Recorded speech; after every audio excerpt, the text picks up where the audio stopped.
Imagine a river that binds two nations together but also carries the weight of decades of tension and diplomacy. The Indus River, flowing through both India and Pakistan, has been the center of one of the most successful yet complex water sharing agreements in the world, the Indus Water Treaty. But why is this treaty, signed over 60 years ago, still making headlines today? And what makes water diplomacy so crucial in shaping the future of South Asia? The story of the Indus Waters Treaty begins with the partition of the India in 1947. When India and Pakistan became independent, they inherited a complex system of river networks. The Indus River and its tributaries, Jhelum, Chenab, Ravi, Beas and Sutlej, flow across both nations. Water is vital for agriculture, drinking and power generation, and disagreements over these resources started to emerge quickly. After years of negotiation and raising tensions with the mediation of the World Bank, India and Pakistan finally signed the Indus Waters Treaty on September 19, 1960. This treaty divided the waters of the six rivers into two parts. The eastern rivers Ravi, Beas and Sutlej were allocated to India,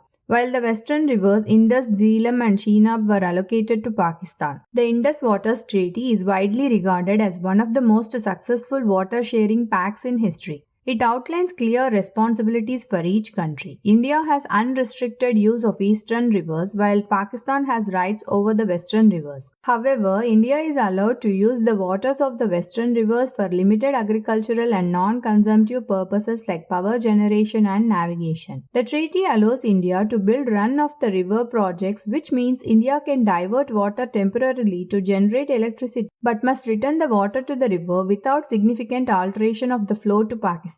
Projects like the Krishna Ganga and Ratle hydroelectric plants have sparked contention, with Pakistan fearing that India's control over these rivers could impact its water supply. Why is the Indus Waters Treaty geopolitically significant? Firstly, it had survived multiple wars, military tensions and crises between the two nuclear-armed neighbors. Even during times of heightened conflict such as the Kargil War in 1999, the treaty remained intact, demonstrating its resilience. For Pakistan, the western rivers are a lifeline. The Indus River supports around 90% of Pakistan's agriculture, meaning that any disruption to its flow could have severe consequences for food security and the economy. On the other hand, India views its control over the eastern rivers as crucial for its own irrigation and hydropower needs. As climate change accelerates with more erratic monsoon patterns and glacial melt in the Himalayas, the stakes are getting higher. Both nations are facing growing water stress, increasing the need for renegotiation or modification of certain aspects of the treaty. In recent years, there have been renewed calls for modification of the treaty. India argues that some of the provisions are outdated, especially in light of the new geopolitical and environmental realities.